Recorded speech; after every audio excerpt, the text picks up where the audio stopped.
Welcome to The Explainer. Today, we are taking a seriously fascinating journey, and all we have to do is look up.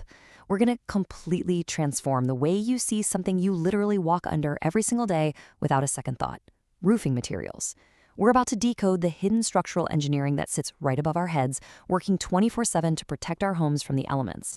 Because think about this high-stakes question for a second. What actually stands between you, your family, your stuff, and the absolute destructive forces of nature? A roof isn't just some decorative hat for your house. It's a critical, continuous battleground against rain, wind, hail, and the relentless heat of the sun. It is an absolute marvel of applied physics.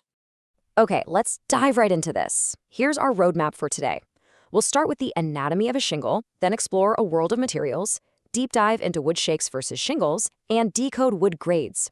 After that, we'll hit the science of installation and finally maximizing roof lifespan. Section 1. Anatomy of a shingle, the overlapping armor protecting our homes. So before we get into the hardcore engineering, let's look at a little history. The word shingle is actually a corruption of the German word Schindel, which originally meant a roofing slate. For centuries, across vernacular architecture all over the world, humans have utilized these individual, locally available materials, whether that's wood, stone, or clay, to solve one universal problem: how do we stay dry? And the structural mechanic they came up with is elegantly simple, but man, is it incredibly effective. Shingles are installed in overlapping courses. You always start from the very bottom edge of the roof and work your way up. It's kind of like fish scales or plates of medieval armor. The seam of one course gets covered by the solid center of the shingle right above it, seamlessly shedding water downward, using nothing but gravity. Section 2. A world of materials. From ancient stone to recycled tires. All right, let's do a quick material blitz. Asphalt is the most common material you'll see in the US, right? But it has this fascinating failure mechanic. The hot sun basically bakes out its petroleum oils over time, which causes the fibers to shrink and tear. Then you have stone, or slate, which is practically immortal. We're talking an 80 to 400-year lifespan. It usually only fails when the tiny wooden pegs holding it inevitably rot out and the stone just slides off. And then there's rubber. This is an eco-friendly marvel made from 95% recycled tires that resists hail and lasts twice as long as standard asphalt. Pretty cool, right? Section 3. Wood. Shakes versus shingles. Understanding the organic difference. Now, what's really interesting about this is the massive distinction in how these two handle water, and it all comes down to how they're manufactured. On one hand, wood shakes are split. And because they're split, they follow the natural grain of the wood, which gives you this highly textured surface that's naturally resistant to water penetration. On the other hand, shingles are sawn smooth. This sawing process literally cuts right across the surface fibers, which actually increases the chance for water to penetrate the wood. It's a subtle difference, but it's absolutely crucial. Section 4. Decoding wood grades. What inspectors look for. Look, if you want a roof to last, you've got to have the right wood. The CERTA label acts as a guarantee of top-tier quality.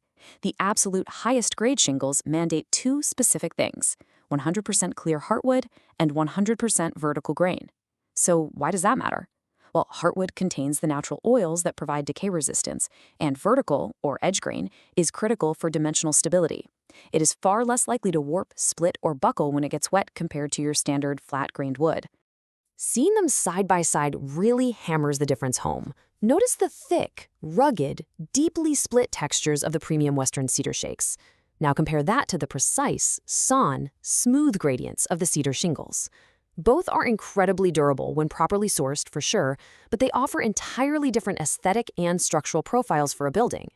Section 5. The science of installation. Getting a roof to breathe. You have to remember, wood is a living, breathing material. Because flat-grained wood shrinks and swells with ambient moisture, you can never, ever install them right up against each other. The absolutely crucial point here is spacing. Installers have to intentionally leave a 1/4 inch to 5/8 inch gap between the wood pieces. If they don't, the literal second it rains, the wood swells, pushes against its neighbor, and dramatically buckles right off the roof. It's a disaster.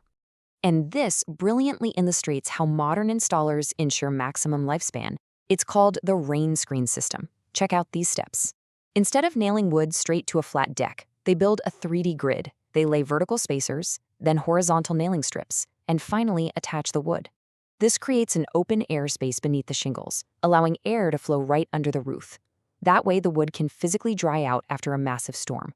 Now, this is a classic spaced sheathing system. Here, instead of a solid plywood deck, you have spaced horizontal boards. This is a very traditional breathing mechanism.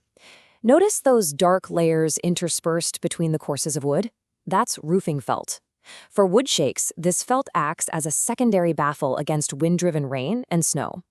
But listen up, because here is the golden rule of installation. Interlay shakes with felt, but never interlay shingles with felt. It causes rot. Since shingles are sawn completely smooth, they sit perfectly flat against the felt paper. That creates a vacuum-tight seal that completely traps water between the wood and the felt, suffocating the wood and literally rotting it from the inside out. Shakes, on the other hand, are textured and bumpy, so they leave tiny air channels even when they're pressed against the felt. When these strict installation rules are actually followed, the results are stunning and incredibly long-lasting.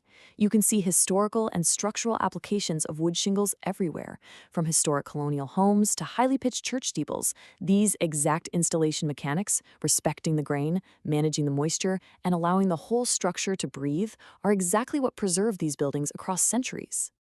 Section 6. Maximizing Roof Lifespan. Maintenance Secrets. Okay, I've got a fascinating maintenance secret for you. Zinc and copper strips. By interlaying these metal strips every 6 feet along the roof, you basically create an automatic cleaning system.